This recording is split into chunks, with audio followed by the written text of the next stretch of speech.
Praise the Lord. परमेश्वराला धन्यवाद असो की त्यांना सुंदरसा समय आपल्याला त्याच्या वचनातून ऐकण्यासाठी दिला. मी विश्वास करतो परमेश्वराच्या लोकांनो, परमेश्वर त्याच्या वचनातून आपल्याशी बोलून, जो तुम्ही प्रभू येशूवर विश्वास ठेवला की येशू प्रभू तुमच्या पापासाठी क्रूसावर मारला गेला, त्याला पुरण्यात आलं, तिसऱ्या दिवशी तो मरणातून उठला, हे विश्वास ठेवण्याद्वारे तुमचा नवा जन्म झाला. तुमच्या आत्म्याचं पुनर्निर्माण होऊन ख्रिस्त येशूमध्ये तुम्ही नवीन उत्पत्ती झालात. आणि देवाच्या लोकांनो, नव्या जन्मानंतर सगळ्यात महत्त्वाची जर कोणती गोष्ट असेल तर ते आहे सहभागिता करणं, परमेश्वराच्या उपस्थितीमध्ये वेळ घालवलं. त्यानंतर सगळ्यात महत्त्वाचं जर काही असेल तर ते हे आहे, आपल्या मनाचं नवीकरण करणं. आणि मनाचं नवीकरण करणं ही एका दिवसाची प्रोसेस नाही आहे. आपण मनाचं नवीकरण आपण दररोज करतो आणि ज्याच्याद्वारे आपलं जीवन बदलतं. एक विश्वासणारा जर तो मनाचं नवीकरण करणार नाही, त्याचं जीवन बदलणार नाही. वाचो एक वचन आणि आजच्या टीचिंगला आपण सुरुवात करणार आहोत. रोमकरास पत्र याचा 12 अध्याय आणि 2 वचन मी तुमच्यासाठी वाचतो. त्या ठिकाणी असं लिहिलंय, रोमकरास पत्र 12 अध्याय 2 मध्ये, देवाची उत्तम, ग्रहणीय व परिपूर्ण इच्छा काय आहे हे तुम्ही समजून घ्यावे, म्हणून या युगाबरोबर किंवा जगाबरोबर समरूप होऊ नका, तर आपल्या मनाच्या नवीकरणाने स्वतःचे रूपांतर होऊ द्या. देवाच्या लोकांना परमेश्वर त्याच्या वचनामध्ये आपल्याला सांगत आहे की या जगाबरोबर समरूप होऊ नका. याचा अर्थ काय? हे जग किंवा हे युग ज्या प्रकारे विचार करतंय त्या प्रकारे करू नका, तर आपल्या मनाच्या नवीकरणाद्वारे स्वतःचे रूपांतर होऊ द्या. मी पुन्हा सांगन, एक विश्वासणारा ज्याने प्रभू येशूवर विश्वास ठेवलाय, जर तो मनाचं नवीकरण करणार नाही, त्याच्यामध्ये, त्या विश्वासणाऱ्यामध्ये आणि जगातल्या लोकांमध्ये काही फरक दिसणार नाही. तो जगातल्या लोकांप्रमाणे विचार करन आणि त्याला रिझल्ट पण जगातल्या लोकांप्रमाणे मिळते. निराशा मिळेल, त्याच्या प्रार्थनेचं उत्तर मिळणार नाही. परंतु याच्या उलट जर एक विश्वासणारा आपल्या मनाचं नवीकरण करन तर 2 गोष्टी घडतील. पहिली गोष्ट ही घडन, जर तुम्ही आणि मी आपल्या मनाचं नवीकरण करतो, परमेश्वराचं वचन घेऊन जर आपण आपल्या मनाचं नवीकरण करतो, पहिली गोष्ट घडन, आपलं जीवन बदलल. आपलं जीवन बदल. दुसरी गोष्ट आहे, जर आपण आपल्या मनाचं नवीकरण करतो तर दुसरी गोष्ट ही घडन, आपल्याला परमेश्वराची इच्छा समजल. 2 फायदा आहे मनाच्या नवीकरणाचा. पहिली गोष्ट, आपलं जीवन बदलन. दुसरी गोष्ट आहे जी अत्यंत महत्वाची, आपल्याला परमेश्वराची इच्छा समजण्यास मदत होईल. आपल्याला परमेश्वराची इच्छा समजल. म्हणून विश्वासणाऱ्यांनो, मनाचं नवीकरण करणं. जसं तुम्ही प्रभू येशूवर विश्वास ठेवलाय, तर कोणी विचारलं मी प्रभू येशूवर विश्वास ठेवला, मी काय करावं? पहिली गोष्ट लक्षात ठेवा, तुम्ही प्रभू येशूसोबत सहभागिता करावी, परमेश्वराच्या उपस्थितीमध्ये दररोज वेळ घालवावा, रविवारी प्रभू घरामध्ये यावं. आणि त्यानंतर सगळ्यात महत्वाची गोष्ट ही आहे, तुम्ही दररोज तुमच्या मनाचं नवीकरण केलं पाहिजे. नवीन मन आणत नाही तुम्ही, आहे त्या मनाला आपण नवीन करतोय. आणि आज आपण ते शिकणार आहोत की मनाचं नवीकरण करणं म्हणजे काय आणि मनाच्या नवीकरण करण्याद्वारे काय फायदा आहे. 2 गोष्टी आपण शिकणार आहोत. अत्यंत महत्वाची गोष्ट, मनाचं नवीकरण करणं म्हणजे नेमकं काय, आणि दुसरं आपण शिकणार आहोत, मनाचं नवीकरण करण्याद्वारे काय फायदा होतो. आणि विश्वासणारं, मला तुम्हाला सांगू द्या, मनाचं नवीकरण करणं एका विश्वासणारं खूप महत्वाचं आहे. जर एक विश्वासणारा मनाचं नवीकरण करणार नाही, तो सांसारिक असन, तो जगिक असन, आणि जगातल्या लोकांमध्ये, जगातल्या लोकांच्या चालचलनामध्ये आणि त्या विश्वासाच्या चालचलनामध्ये ज्यानं मनाचं नवीकरण केलं नाही, त्यामध्ये काहीच फरक दिसणार नाही. म्हणून मनाचं नवीकरण करणं अत्यंत आणि अत्यंत महत्वाचं आहे.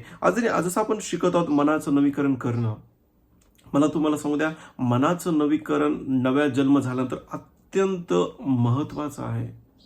तुम्ही आणि मी सहभागिता करतो, आणि मला तुम्हाला सांगते की हा असा सीझन आहे जिथं आपण आत्मिक क्षेत्रामध्ये वाढणं गरजेचं आहे. जर आपण आत्मिक क्षेत्रामध्ये वाढतो, नेहमी लक्षात ठेवा की तुमच्या जीवनातले आशीर्वाद आत्मिक क्षेत्रातून आजाद होतात. आपण परत एकदा वाचूया रोमकरास पत्र याचा 12 अध्याय आणि 2 वचन. त्या ठिकाणी देवाची उत्तम, ग्रहणीय व परिपूर्ण इच्छा काय आहे हे तुम्ही समजून घ्यावे, म्हणून या युगाबरोबर समरूप होऊ नका, तर आपल्या मनाच्या नवीकरणाने स्वतःचे रूपांतर होऊ द्या. आजच्या टॉपिकचे नाव आहे, आपल्या मनाचं नवीकरण करा.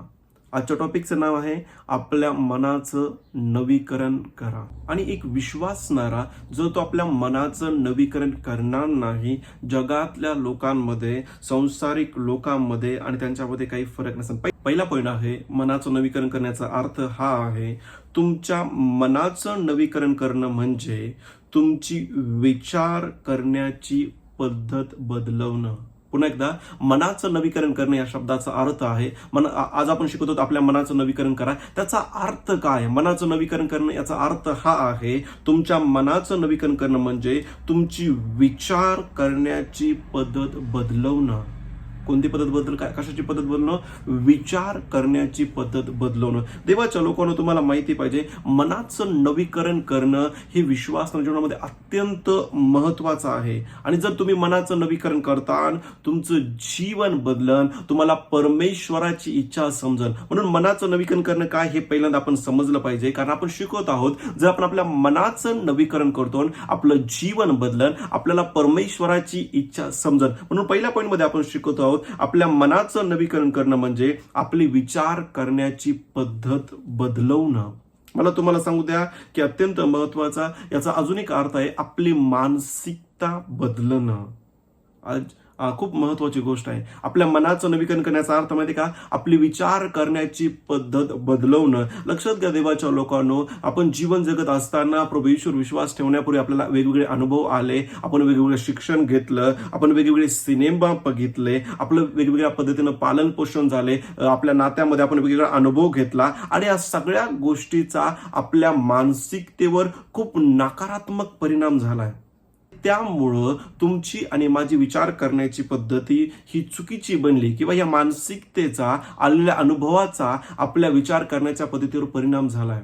आपल्या मानसिकता, आपली विचार करण्याची पद्धत खूप खराब झाली. म्हणून आपण परमेश्वराच्या वचनातून आपण परमेश्वराची मानसिकता घेतो आणि परमेश्वराची पण तीच इच्छा आहे की आपली मानसिकता बदलावी. जी आपली सांसारिक जगिक मानसिकता आहे, जी आपली जगाप्रमाणे विचार करण्याची पद्धत आहे, संसाराप्रमाणे विचार करण्याची पद्धत आहे, ती बदलण्याची परमेश्वराची इच्छा आहे. विश्वासणाऱ्यानं जोपर्यंत आपली मानसिकता म्हणजे आपल्या विचार करण्याची पद्धत बदलत नाही, कोणती गोष्ट बदलणार नाही. खूप महत्वाचं आपण आज शिकत आहोत. आणि देवाच्या लोकांना नेहमी लक्षात ठेवा, दररोज मनाचं नवीकरण करतो आपण, वचनासोबत वेळ घालवतो आणि वचनातून परमेश्वराचे विचार घेतोय, परमेश्वराची विचार करण्याची पद्धत घेतोय आणि आपल्या मनाचं आपण नवीकरण करतोय, आपले विचार करण्याची पद्धत आपण बदलतो. जसं परमेश्वराच्या लोकांना जगामध्ये अशी मानसिकता आहे, त्यांची अशी विचार करण्याची पद्धत आहे, जर कोणी तुमच्या विरोधात काही केलं तर त्याला सोडायचं नाही, त्याला क्षमा करायची नाही. ही जगाची मानसिकता आहे, ही जगाची विचार करण्याची पद्धत आहे. परंतु परमेश्वराच्या वचनामध्ये परमेश्वराची विचार करण्याची पद्धत आपल्याला समजते. परंतु तू त्यांना क्षमा कर. आणि देवाच्या लोकांना मला तुम्हाला अत्यंत महत्त्वाचं सांगायचंय की जर आपण आपली मानसिकता बदलतो, स्लोली जसं आपण आपल्या मनाचं नवीकरण करतो, हळूहळू आपलं जीवन बदलण्यास सुरू होईल आणि आपण पूर्णपणे बदललेले असतो. वाचा एक वचन, यशायाचा 55 अध्याय 8 ते 9 वचन. त्या ठिकाणी असले, कारण माझ्या कल्पना तुमच्या कल्पना नाहीत, परंतु तुमची विचार करण्याची पद्धत माझ्या विचार करण्याच्या पद्धतीपेक्षा खूप फरक आहे. परंतु माझे मार्ग तुमचे मार्ग नाहीत असे परमेश्वर म्हणतो 9 वचनामध्ये, कारण आकाश जसे पृथ्वीहून उंच आहे तसे माझे मार्ग तुमच्या मार्गाहून आणि माझ्या कल्पना तुमच्या कल्पनाहून उंच आहे. परंतु तुमच्या आणि माझे विचार करण्याच्या पद्धतीमध्ये खूप फरक आहे. परमेश्वराच्या आणि आपले विचार करण्याच्या पद्धतीमध्ये जमीन आसमानचा फरक आहे. म्हणून देवाच्या लोकांनो, जर आपल्याला आपलं जीवन बदलायचंय, आपल्याला आपल्या मनाचं नवीकरण करणं गरजेचं आहे. एक विश्वासणारा विश्वास ठेवण्यापूर्वी पण व्यसनामध्ये होता आणि आता पण तो व्यसनामध्ये आहे. इव्हन तो विश्वासणारा आहे. प्रॉब्लेम काय माहितीये का? त्याने त्याच्या मनाचं नवीकरण केलं नाही. एक विश्वासणारा परमेश्वर विश्वास ठेवण्यापूर्वी पण तो पाप करतो आणि आता पण करत आहे. प्रॉब्लेम काय माहितीये का? त्याने त्याच्या मनाचं नवीकरण केलं नाही. आणि जर एक विश्वासणाऱ्याचं जीवन बदलायचंय, माहिती त्याला जर त्याचं जीवन बदलायचं, एक गोष्ट करावं, त्याला मनाचं नवीकरण करावं लागेल.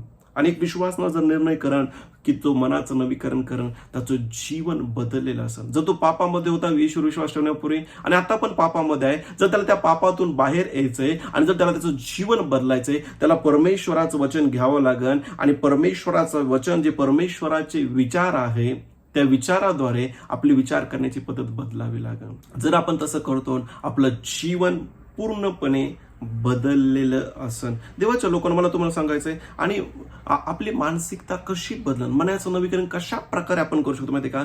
परमेश्वराचं आपण वचन घेतोय, त्या वचनावर आपण मनन करतोय आणि त्या वचनाला विश्वासाद्वारे आपण बोलतोय.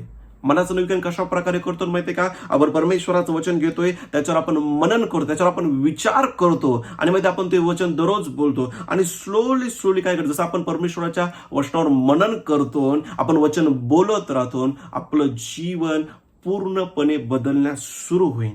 खूप महत्वाची गोष्ट. पहिल्या पॉईंटमध्ये आपण शिकत आहोत मनाचं नवीकरण करणं म्हणजे याचा अर्थ, मनाचं नवीकरण करण्याचा अर्थ हा आहे की तुमची विचार करण्याची पद्धत बदलतात, तुमची मानसिकता बदलते. विचार करा, लाजर नावाचा व्यक्ती जो माहिती ज्याने येशूवर विश्वास ठेवला, जो पूर्ण आयुष्यभर माहित आहे का, जो श्रीमंत व्यक्तीच्या मेजावून पडलेलं खायचा, त्याची मानसिकता गरिबीची होती.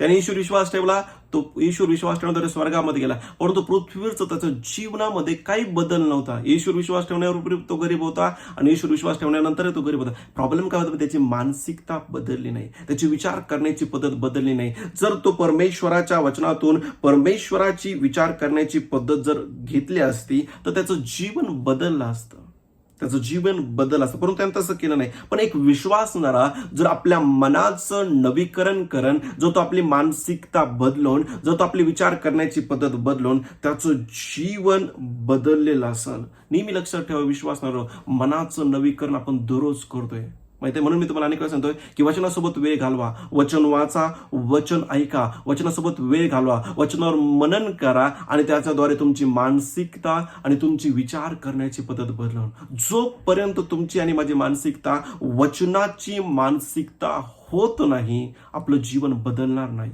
आणि जर आपलं जीवन बदलायचंय, आपल्याला मनाचं नवीकरण करावं लागेल. दुसरा पॉईंट आहे, आपण आज शिकत होतो आपल्या मनाचं नवीकरण करणं. दुसरा पॉईंट आहे आणि दुसऱ्या आणि तिसऱ्या पॉईंटमध्ये आपण शिकणार आहोत मनाचं नवीकरण करण्याद्वारे काय फायदा होईल, काय मिळेल आपल्याला. दुसरा पॉईंट आहे, तुमच्या मनाचं नवीकरण तुम्हाला आणि तुमच्या जीवनातील प्रत्येक क्षेत्राला बदलवते. जर एक विश्वासणारा जो तो परमेश्वराच्या वचनातून परमेश्वराचे विचार घेईन आणि आपले विचार करण्याची पद्धत बदलून, आपली मानसिकता बदलून, त्याचा पहिला फायदा हा आहे, मनाचं नवीकरण तुम्हाला आणि तुमच्या जीवनातल्या प्रत्येक क्षेत्राला बदलून. जर तुमचा विवाह क्षेत्र आश्वत नसेल किंवा तुमच्या आर्थिक क्षेत्रामध्ये तुम्ही संघर्ष करत आहात किंवा तुमच्या आत्मिक क्षेत्रामध्ये तुम्ही संघर्ष करत आहात, आत्मिक क्षेत्रामध्ये तुम्ही वाढत नाहीये, तुम्हाला असं वाटत आहे, तर काय करण्याची गरज आहे माहिती का? मनाचं नवीकरण करा. कारण मनाचं नवीकरण करण्याद्वारे, मनाच्या नवीकरण करण्याद्वारे ते मनाचं नवीकरण तुम्हाला आणि तुमच्या जीवनातल्या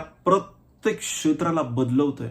काही लोक म्हणतात, पास्टर मी पापामध्ये जीवन जगत आहे, माझं हे जीवन बदलण्यासाठी काय करायला पाहिजे? मनाचं नवीकरण करा. वाचूया परत एकदा रोमकरास पत्र याचा 12 अध्याय आणि 2 वचन. त्या ठिकाणी असं लिहिलंय, देवाची उत्तम, ग्रहणीय व परिपूर्ण इच्छा काय आहे हे तुम्ही समजून घ्यावे, म्हणून या युगाबरोबर समरूप होऊ नका, तर आपल्या मनाच्या नवीकरणाने स्वतःचे रूपांतर होऊ द्या. रूपांतर या शब्दाचा अर्थ आहे तुम्ही पहिल्यापेक्षा संपूर्णपणे बदलून जातात. म्हणजे माहितीये का, जर एक विश्वासणारा मनाचं नवीकरण करण, जर त्याला काही दिवसानं दुसरा व्यक्ती बघन, तो त्याला त्याची साक्षी असं माहिती का, तुझं जीवन पूर्णपणे बदललंय. तो अर्थ आहे रूपांतर या शब्दाचा अर्थ माहिती का, तुम्ही पहिल्यापेक्षा संपूर्णपणे बदललेले असतात.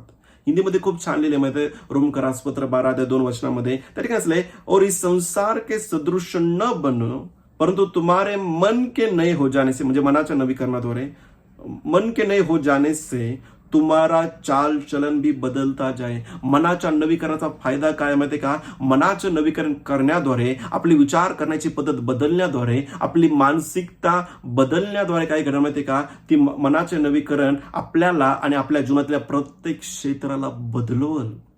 जर तुम्हाला तुमच्या विवाहामध्ये बदल पाहिजे, मनाचं नवीकरण करा. काय लिहिले वचनामध्ये? परमेश्वराच्या वचनामध्ये लिहिलंय, स्त्रियांना शिकवलंय, पत्नीला शिकवलंय की पतीच्या अधीन व्हा. जर ते मनाचं नवीकरण करतील आणि आपल्या पतीच्या अधीन होतील, आणि पतीला लिहिलंय की आपल्या पत्नीवर प्रेम करा, जर ते तसं करतील, त्याचं विवाहाचं जीवन बदलन.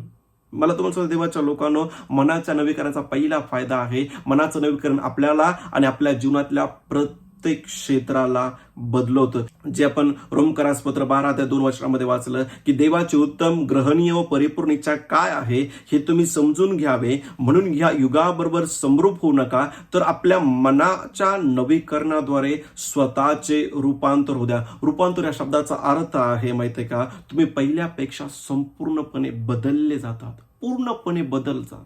माहिती एक विश्वासणारा प्रभू येशूवर विश्वास ठेवण्यापूर्वी तो व्यसनामध्ये असतो, पापामध्ये असतो. जर तो वचनासोबत वेळ घालवण, वचनावर मनन करण आणि विश्वासानं जर तो वचन बोलन, माहित आहे काय घडण माहितीये का, स्लोली तुमची मानसिकता बदलन आणि तुमच्या मनाच्या नवीकरणाद्वारे तुमचं जीवन बदलन आणि तुमच्या जीवनातला प्रत्येक क्षेत्रामध्ये बदलाव दिसल, फरक दिसल, तुम्ही बदललेले असाल. मला तुम्हाला सांगू द्या, विश्वास सगळ्यात मोठी साक्ष ही आहे, एका विश्वासाची साक्ष ही असली पाहिजे, त्याचं जीवन बदललंय. पहिला तो वेगळा होता आणि आता परमेश्वराच्या वचनाद्वारे, पवित्र आत्म्याद्वारे आणि मनाचं नवीकरण करण्याद्वारे त्याचं जीवन बदललंय. अत्यंत महत्वाची गोष्ट आहे. वाचू एक वचन, मत्तेचा 17:1-2 त्या ठिकाणी असलंय, मग 6 दिवसानंतर येशूने पेत्र, याकोब व त्याचा भाऊ योहान यांना आपल्याबरोबर एका उंच डोंगरावर एकांती नेले. मत्ते 17:1-2 दुसऱ्या वचनामधले, तेव्हा त्याचे रूप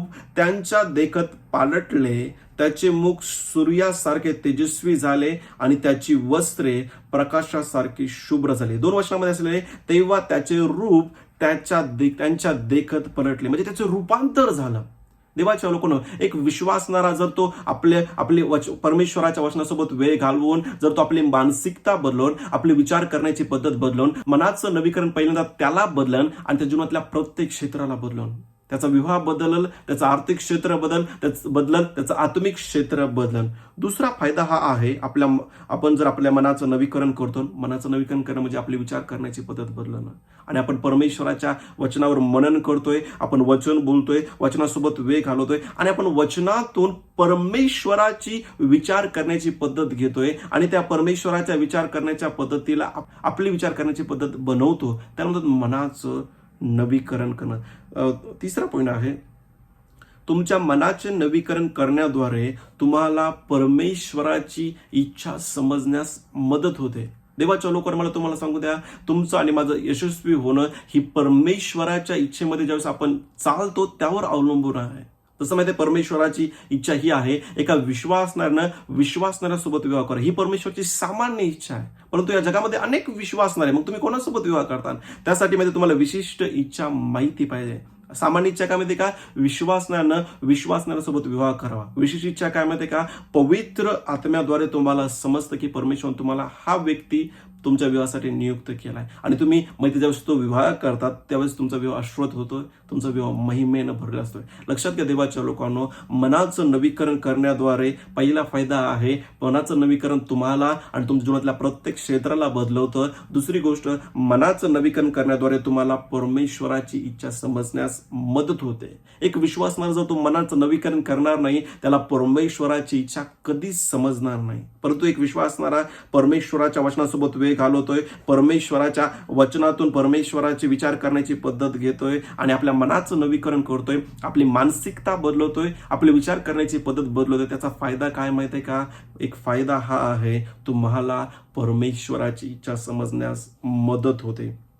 एक विश्वासणाऱ्याला परमेश्वराची इच्छा का समजत नाही माहित आहे, प्रभू त्याच्या वचनामध्ये म्हणतो की माझी मेंढरं माझी वाणी ऐकतील. काय म्हणतो माहिती का, परमेश्वर माझ्याशी का बोलत नाही, परमेश्वर माहिती आहे का, परमेश्वराची इच्छा मला का समजत नाही. माहिती आहे, एकच प्रॉब्लेम आहे. माहिती आहे, आपले विचार करण्याची ज्यावेळेस आपण पद्धत बदलवतो, आपण ज्यावेळेस मनाचं नवीकरण करतो, आपल्याला परमेश्वराची इच्छा समजण्यास सुरू होते. जर एक विश्वासणारा, माहिती आहे, मी तुम्हाला सांगतो की परमेश्वराची इच्छा समजण्याची एक सोपी चावी ही आहे, आपण आपल्या मनाचं काय करतोय, नवीकरण करतो. वाचो एक वचन, इफिसियन्स पत्राचा 5:17 त्या ठिकाणी असले, म्हणून तुम्ही मूर्खासारखे होऊ नका, तर प्रभूची इच्छा काय आहे हे तुम्ही समजून घ्या. देवाच्या लोकांना बुद्धिमान व्यक्ती काय करतात माहिती का, ते शोधतात परमेश्वराची काय इच्छा आहे, परमेश्वर त्यांच्या जीवनात काय करू इच्छितो आणि ती परमेश्वराची इच्छा कशा प्रकारे समजून ज्यावेळेस आपण आपल्या मनाचं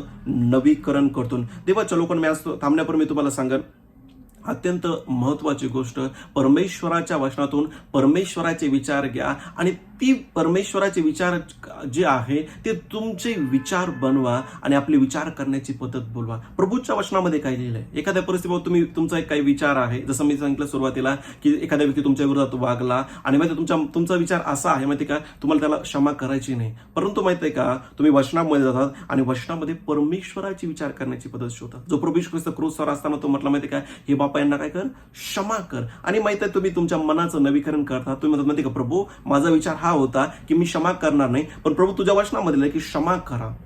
आणि माहिती आहे का तुम्ही क्षमा करण्याचा निर्णय करतात आणि त्याद्वारे माहिती आहे तुमचं जीवन बदलत आहे, तुमच्या जीवनातले हर एक क्षेत्र बदलत आहे आणि सगळ्यात महत्वाचं तुम्हाला परमेश्वराची इच्छा समजण्यास मदत होते. देवाच्या लोकांना आज आपण शिकत आहोत मनाचं नवीकरण करणं. आणि मनाचं नवीकरण करण्याचा सोपा अर्थ हा आहे माहिती आहे का, की तुम्ही आपले विचार करण्याची पद्धत बदलतात. जसं तुम्ही मनाचं नवीकरण करता तुमचं जीवन आणि तुमच्यातलं प्रत्येक क्षेत्र बदललेलं असेल आणि तुम्हाला परमेश्वराची इच्छा माहिती असेल. विश्वासाने मी थांबण्यापूर्वी मी तुम्हाला एनकरेज करेन, दररोज मनाचं नवीकरण करा. कशा प्रकारे? तुम्ही वचन घेतात, वचनासोबत वेळ घालतात, वचनावर मनन करतात, वचन बोलतात, त्या वचनावर तुम्ही विचार करतात काय लिहिले परमेश्वराच्या वचनामध्ये. आणि माहिती आहे का त्या वचनावर तुम्ही मनन करतात, वचनासोबत वेळ घालवतात, वचन बोलतात आणि त्याद्वारे तुमच्या मनाचं नवीकरण होत आहे आणि तुम्ही पूर्णपणे बदललेलं असतात. तुमच्या जीवनातलं प्रत्येक क्षेत्र बदललेलं असतं आणि सगळ्यात महत्वाचं परमेश्वराची इच्छा तुम्हाला समजण्यास मदत होते. आज मी तुम्हाला एनकरेज करून देवाच्या लोकांनो, माहित आहे तुम्ही प्रभूवर विश्वास ठेवण्यानंतर सगळ्यात महत्वाची गोष्ट आहे प्रभूसोबत वेळ घालवणं आणि त्याचसोबत एक गोष्ट सगळ्यात महत्वाची, तुम्ही मनाचं नवीकरण करणं. आपले विचार करण्याची पद्धत बोला. तुमचे विचार वेगळे आहेत पण तुम्ही परमेश्वराच्या वचनामध्ये जातात आणि परमेश्वराचे विचार घेतात आणि आपले विचार करण्याची पद्धत बदलवतात, आपली मानसिकता बदलतात आणि त्याद्वारे तुमचं जीवन बदलतं, तुमच्या जीवनात हर एक क्षेत्र बदलतं आणि परमेश्वराची इच्छा तुम्हाला समजण्यास सुरू होते. परमेश्वर तुम्हाला या वचनाद्वारे आशीर्वाद करो. God bless you all.